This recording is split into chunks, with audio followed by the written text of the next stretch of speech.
Okay, so we want to find the volume of the solid obtained by rotating the region enclosed by y equals x, y equals square root of x, about y equals to 1. Okay, so let's draw a picture first. Let's say I've got my axis here, and then I'm going to draw y equals to x,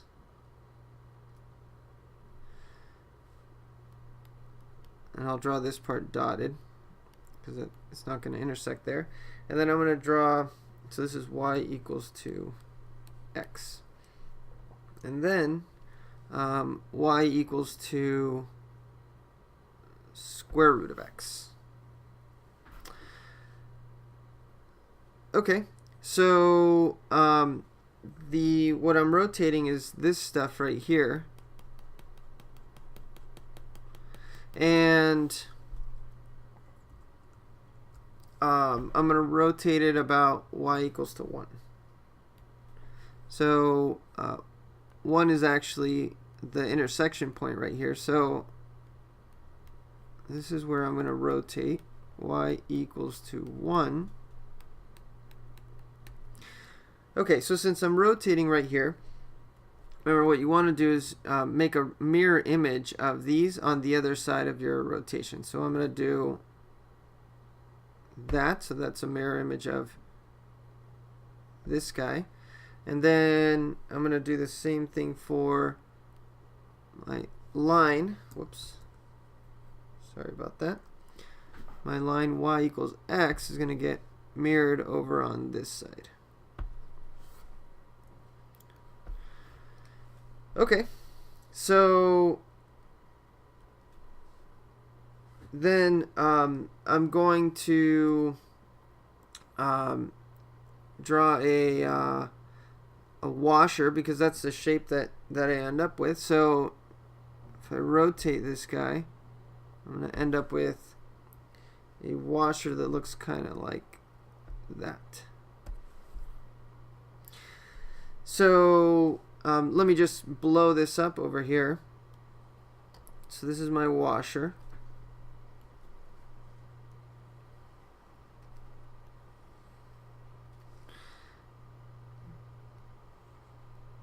And so let me just kind of fill this in. So that's what this guy looks like. And so what I want to do is to find the area of the cross section. The area of the cross section is equal to, it's just going to equal to pi times the big radius. So the radius, the distance from the center to the outside.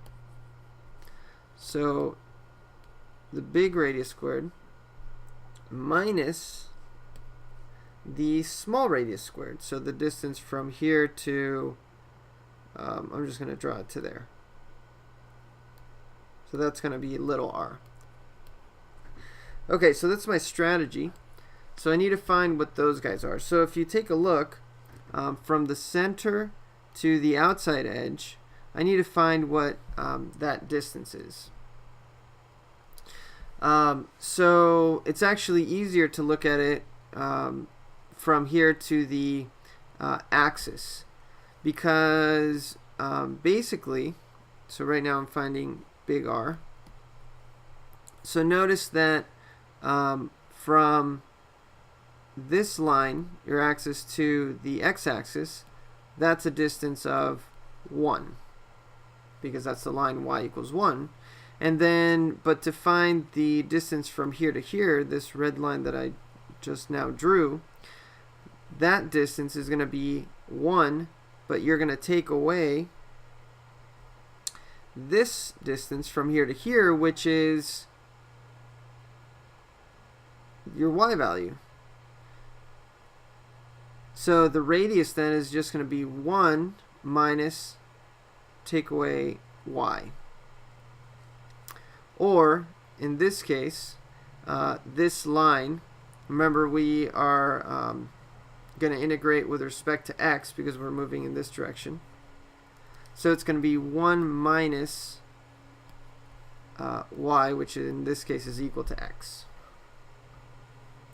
Okay, now for the small radius, the same exact idea. It's still going to be from here to here is 1, and then you're going to take away the distance from here to here, which is going to equal to y, or in this case, square root of x. So little r is going to be 1 minus the square root of x. And so then you plug these guys into here,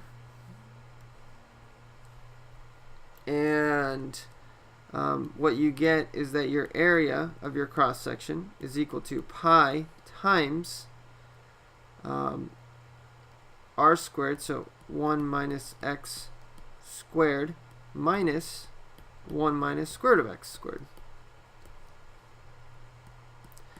And so we're going to want to simplify this guy. So this is going to be 1 minus 2x plus x squared minus 1 plus 2 root x plus x.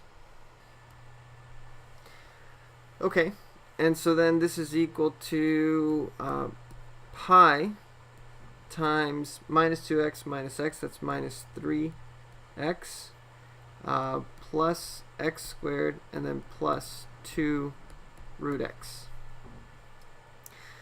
So then the volume is simply equal to the integral from 0 to the intersection, which is 1, so from 0 to 1, of the area of the cross section, which is this guy right here. Let me just put them in order.